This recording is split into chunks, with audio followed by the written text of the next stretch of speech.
Grace and peace to you all. This is Reverend Pimpong. I am standing on the bridge, right on the bridge of Company Mill Road, where Company Mill Road goes over 421. That's where I'm standing now as I'm walking. I just wanted to show you, give you a picture of some of the cars as they pass by me. You see a car just passed. You can hear them also going underneath the bridge. But this is where I am this morning on my early morning walk. You can see, hear the engine of the cars as they go under the bridge. By the grace of God, I've walked about 4 miles already this morning. And as I said, it is very cold. It's 48 degrees Fahrenheit. And that is about 8 degrees Celsius or centigrade. The Lord has been good to me.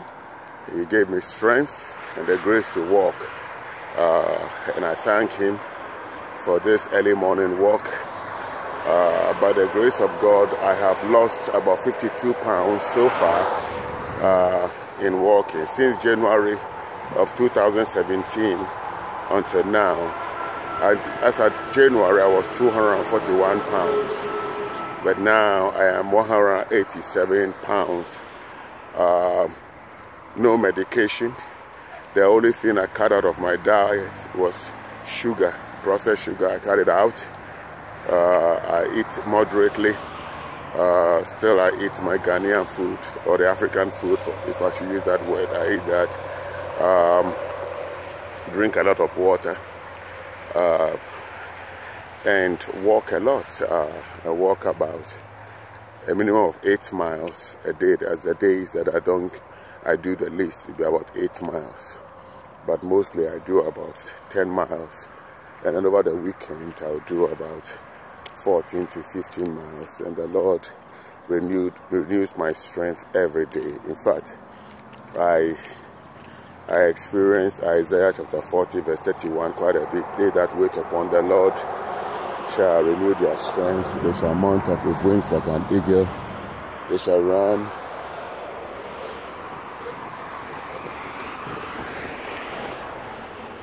They shall run and never grow weary, walk and not faint. I think I'm getting the other way around. See me run and try to make way for the cars to pass.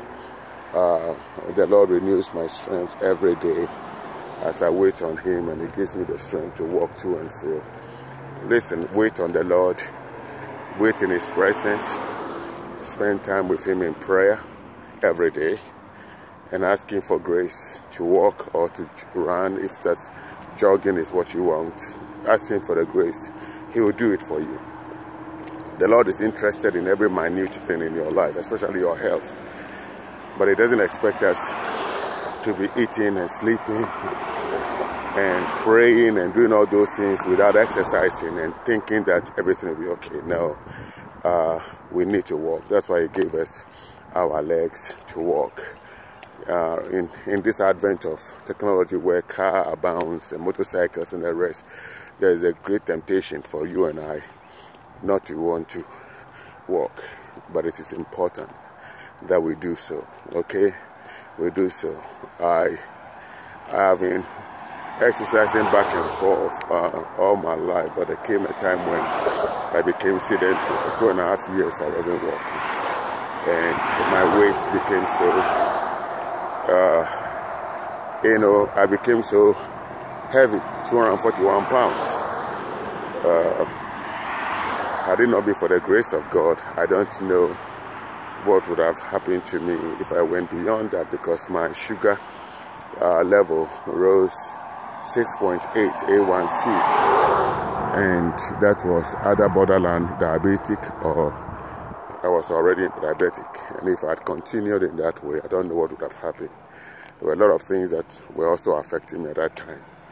But since I started walking, I refused to take medication because I don't want to be sustained by medicine. So I took to walking, and as I walk now, as I talk to you today, my A1C has dropped to 5.5 and even below. So I'm no longer in in the diabetic zone. I've been healed. The Lord has healed me of that.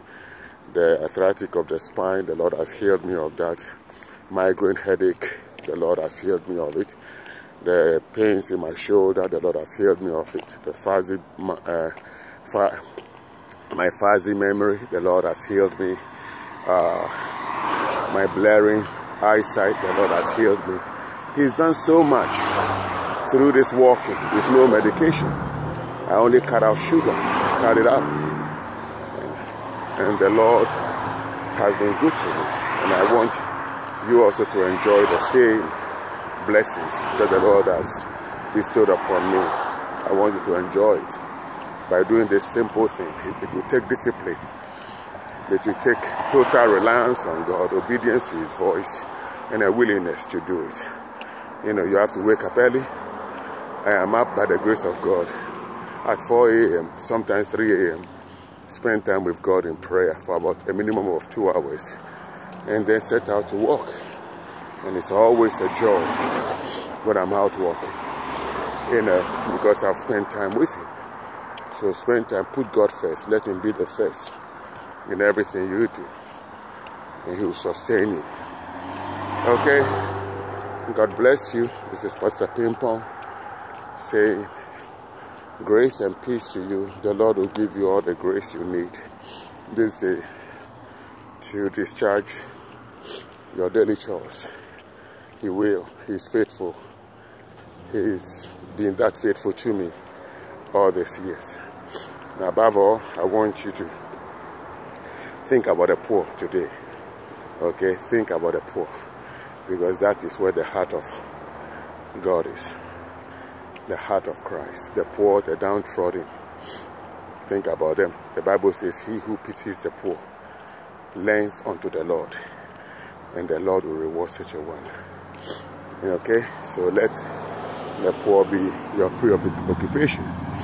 You know, if you have $1 here in America, you are richer than somebody in a remote village in another place who don't have anything. There are people scouring trash cans today to get breakfast. You don't, which means that you are wealthier than that person. You don't have to be a billionaire to take care of the poor. So please do that. Be mindful that there are people who are eating from trash cans, who are sleeping in cardboards, who are sleeping under bridges. You are by far richer than them because you don't sleep in the street. You have an apartment, you are rich.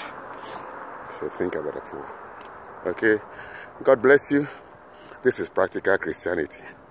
Jesus said, on that day, I will say, I was hungry, you didn't feed me. I was naked, you didn't clothe me. I was sick, you didn't visit me. All these things. These are simple things that we are going to be judged on. Okay? Simple faith. So let's begin to be practical in our walk with God. Practicing practical faith. Practical Christianity. Okay? As you do that, the Lord will bless you. He'll bless you in your walk with Him spiritually. When we talk about blessing, the first thing that comes to our mind, we are thinking about money. Because so many of us have been made to think that if you have a fleet of aeroplanes, private planes, and big cars, and big mansions, then you are blessed or you are a man of faith. It is not true. It's not true. Okay? It's not true. There might be somebody far removed in obscure places whose name is not known at all.